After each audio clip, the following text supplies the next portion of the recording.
नमस्कार प्रिय विद्यार्थियों, स्वागत है आपका वीकेएस फिजिक्स एकेडमी में। आज हम बीएससी बीएड फोर्थ ईयर के थर्ड यूनिट जो अपनी चल रही है न्यूक्लियर फिजिक्स, उसके लेक्चर नंबर 5 की चर्चा करेंगे।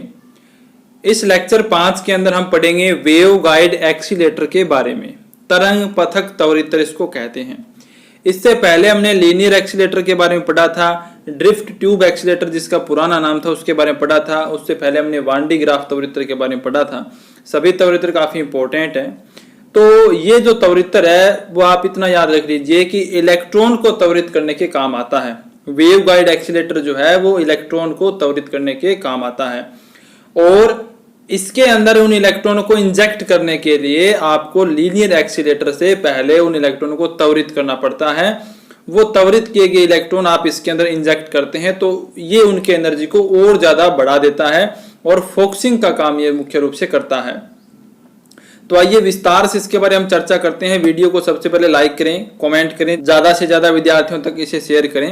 रैखिक त्वरित्रों में विद्युत क्षेत्र उत्पन्न करने के लिए वेव गाइड का उपयोग करते हैं। देखिए सबसे पहले इसका जो काम है वो क्या है, कहाँ इसका उपयोग होता है। जो आपके लीनियर एक्सीलेटर होते हैं उसके अंदर जब हमें इलेक्ट्रिक फील्ड पैदा करना हो तो उसके लिए हम वेव गाइड का उपयोग करते हैं, यानी तरंग पथक इसको हिंदी में कहते हैं। तथा इससे इलेक्ट्रॉन को त्वरित किया जाता है, यानी इससे इलेक्ट्रॉन को ही त्वरित किया जाता है। अब ये जो इसका नाम है तरंग पथक, इसमें ही आपको बहुत सारी बातें मिल जाएंगी कि इसका मुख्य काम क्या है, आपको पता ही लग जाएगा।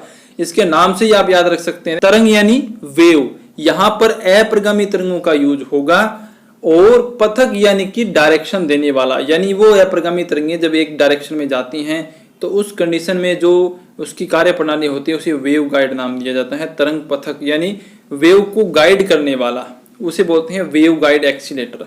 इसकी संरचना और कार्य प्रणाली हम देख लेते हैं कि किस प्रकार से इसकी संरचना है, किस प्रकार से इसकी कार्य प्रणाली है। वेव गाइड एक धातु की नलिका होती है, मेटल की, जिसमें दोलनीय विद्युत क्षेत्र स्थापित करते हैं जिनकी आवृत्ति 3000 मेगाहर्ट्ज तक होती है।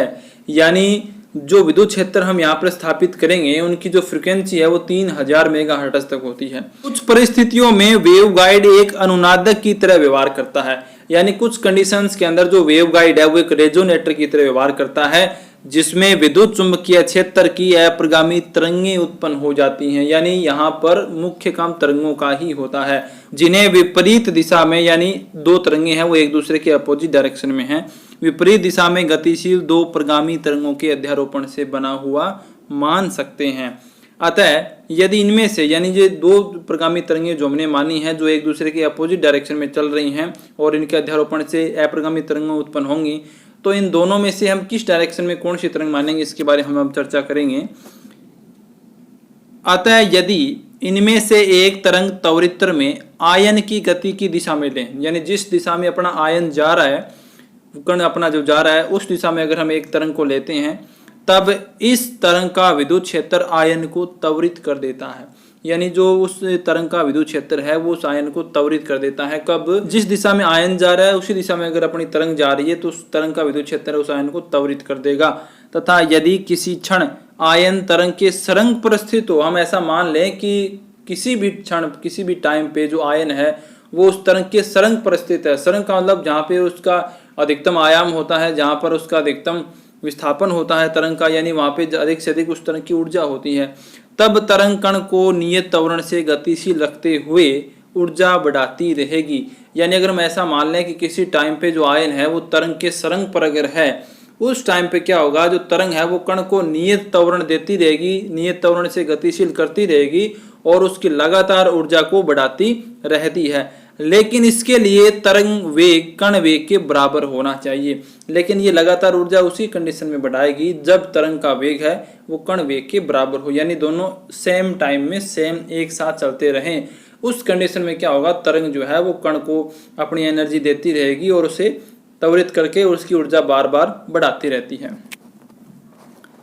इलेक्ट्रॉन को 2 मेगा इलेक्ट्रॉन वोल्ट ऊर्जा मिलते ही, यानी जो एनर्जी है जो तरंग उसको दे रही है वो एनर्जी अगर इलेक्ट्रॉन को इतनी मिल जाए कि जिससे कि उसके पास एनर्जी 2 मेगा इलेक्ट्रॉन वोल्ट हो जाए, तो उसका वेग जो है लगभग प्रकाश के वेग के बराबर हो जाता है, यानी कि ऑलमोस्ट वेग हो जाता है उसका 0.98 c, यानी प्रकाश के वेग के लगभग बराबर ही हो जाता है।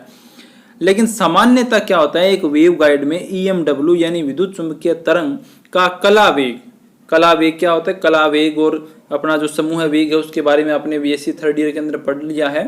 कला वेग सदैव c से अधिक होता है। लेकिन एक वेव गाइड में क्या होता है, EMW यानी जो एक तरंग अकेली तरंग है उसका जो वेग होता है उसे आप कला वेग कहते हैं या उसे तरंग वेग भी कहते हैं। और जब बहुत सारी तरंगें एक समूह में चलती हैं तो उसे आप समूह वेग कहते हैं। तो यहाँ पर EMW का जो कला वेग होता है वेव गाइड में वो हमेशा क्या होता है, प्रकाश के वेग से ज़्यादा होता है। लेकिन वेव गाइड में EMW का कला वेग c के बराबर होना चाहिए। लेकिन इस जो आयन है इसको बार बार ऊर्जा देने के लिए क्या जरूरी है कि वेव गाइड के अंदर जो EMW है विद्युत चुंबकीय तरंग है उसका कला वेग प्रकाश के वेग की क्या होना चाहिए, बराबर होना चाहिए। अब ये बराबर होता तो नहीं है लेकिन होना चाहिए बराबर। तो इसके लिए हम क्या करते हैं, इसके लिए वेव गाइड में जगह जगह छिद्र युक्त शक्तियां लगाते हैं, यानी डिस्क का प्रयोग किया जाता है जिन्हें उच्च आवृत्ति से उत्तेजित करते हैं। यानी इस कला वेग को प्रकाश के वेग के बराबर बनाए रखने के लिए, ऐसी कंडीशन पैदा करने के लिए वेव गाइड के अंदर जगह जगह छिद्र युक्त शक्तियां हम लगाते हैं जिन्हें उचित आवृत्ति से उत्तेजित किया जाता है। यहाँ पर आपको स्ट्रक्चर दिखाई दे रही है वेव गाइड की, देख सकते हैं आप, ये स्ट्रक्चर आपको दिखाई दे रही है, ये एक वेव गाइड है, इसकी स्ट्रक्चर बनाई हुई है। यहाँ पे एक डिस्क लगी हुई है, यहाँ पे 3 डिस्क हमने दिखाई। यहाँ पर ये वेव गाइड है, तरंग पथक है। यहाँ पर इस प्रकार से 2B और 2A, यहाँ पर एक A और B कांस्टेंट है। इनका मान भी हम बताएंगे किस प्रकार से, किस संबंध से इनका मान लिया जाता है। अब ये जो डॉटेड लाइन आपको दिखाई दे रही है इसके अंदर इलेक्ट्रॉन और प्रोग्रेसिव वेव, प्रगामी तरंगें और इलेक्ट्रॉन इसके अंदर गति करते हैं एक साथ। और यहाँ पर भी डिस्क है और इसके अंदर और भी इंटरनल स्ट्रक्चर होती हैं। तो यहाँ पर तो हम एक रेखिक डायग्राम बना रहे हैं इसलिए हम सारे इंटरनल स्ट्रक्चर यहाँ पर नहीं दिखा सकते हैं।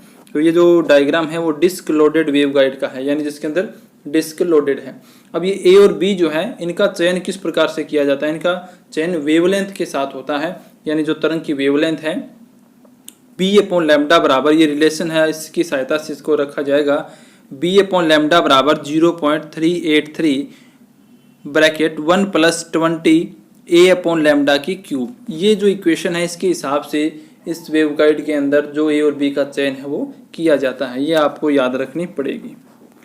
अब देखिए, यदि रेखिक त्वरितर से, अब यानी जो हमने लीनियर एक्सीलरेटर पढ़ा था उससे लास्ट के अंदर अपने जो इलेक्ट्रॉन पुंज प्राप्त होता है उस इलेक्ट्रॉन पुंज को अगर हम वेव गाइड त्वरितर में इंजेक्ट कर देते हैं, यानी इसके अंदर अंतःक्षेपित कर देते हैं, जो रेखिक त्वरितर से इलेक्ट्रॉन पुंज प्राप्त होता है उसको अगर वेव गाइड त्वरितर में इंजेक्ट कर देते हैं तो यह पुंज है वो प्रगामी EMW यानी प्रगामी विद्युत चुंबकीय तरंग के सरंग के साथ त्वरित होता हुआ अति उच्च ऊर्जा को ग्रहण कर लेता है। और इस प्रकार से ये चलता हुआ जैसे जैसे इलेक्ट्रॉन पुंज का वेग c के पास आता है यानी प्रकाश के वेग के बराबर हो जाता है तो इसमें विफोक्सन कम होता जाता है। अब ये विफोक्सन क्या होता है इसके बारे में आपने BSc B.Ed सेकेंड ईयर के अंदर पढ़ा था, क्योंकि उसके अंदर भी आपके फर्स्ट पेपर की लास्ट यूनिट जो है उसके अंदर ये लीनियर एक्सीलरेटर वहां भी लगता है। तो यहाँ पे विफोक्सन कम होने का मतलब यही होगा कि अगर इलेक्ट्रॉन पुंज का वेग कम है तो क्या होगा, वो अपने दिशा से भटक सकते हैं, उनको एक डायरेक्शन में जाना चाहिए, उस डायरेक्शन में वो न जाते हुए हो सकता है अपना पथ वो चेंज कर लें। लेकिन अगर उनका वेग इतना ज़्यादा हो जाए यानी ऑलमोस्ट प्रकाश के वेग के बराबर हो जाए तो वो एक स्ट्रेट बीम की तरह चलेंगे और बिल्कुल जहाँ पर हमें फोकसित उसे करवाना है उसी जगह पर वो फोकसित होते हैं। यानी जब वो सही जगह पे फोकसित होंगे तो उसमें फोकसन प्रभाव बढ़ेगा और विफोक्सन यानी फोकसन न होने वाला जो प्रभाव है वो कम हो जाता है। इसी प्रकार का एक जो वेव गाइड एक्सीलरेटर है वो अमेरिका के अंदर है, स्टैनफोर्ड के अंदर, जिसे SLA नाम दिया गया है, स्टैनफोर्ड लीनियर एक्सीलरेटर इसको कहते हैं। यह अमेरिका के अंदर है, इसकी लंबाई है वो 3 किलोमीटर है और इससे लगभग 20 गीगा इलेक्ट्रॉन वोल्ट ऊर्जा के इलेक्ट्रॉन प्राप्त किए जा सकते हैं। अब इसके अंदर क्या है, लगभग 960 डिस्क हैं जो इसमें डिस्क प्रयोग होती है वेव गाइड में, तथा इसमें उत्पन्न विद्युत चुंबकीय अप्रगामी तरंगों की आवृत्ति 2856 मेगाहर्ट्ज के बराबर होती है। यानी इस वेव गाइड के अंदर जो विद्युत चुंबकीय अप्रगामी तरंगें उत्पन्न होती है उनकी आवृत्ति है वो 2856 मेगाहर्ट्ज के बराबर होती है। तो ये था दोस्तों हमारे पास वेव गाइड एक्सीलरेटर क्या होता है, इसके बारे में हमने पढ़ा। काफ़ी सिंपल है ये। और आगे हम नेक्स्ट टॉपिक पढ़ेंगे साइक्लोट्रॉन, जो बहुत ही ज़्यादा इंपॉर्टेंट है। उसके अंदर भी इलेक्ट्रॉन को त्वरित हम करते हैं। इसके बाद बीटाट्रॉन, बहुत सारे आएंगे, सिंक्रो साइक्लोट्रॉन, बहुत सारे हैं, बहुत सारे एक्सीलरेटर हैं। काफ़ी इंपॉर्टेंट सभी चीज़ें हैं, कंपटीशन में आपके सामने आते रहेंगे। और BSc B.Ed यानी कि थ्योरेटिकल पेपर के अंदर भी आपके सामने आते रहेंगे। वीडियो अच्छे लगे तो लाइक करें, कमेंट करें, ज़्यादा से ज़्यादा विद्यार्थियों तक शेयर करें। धन्यवाद।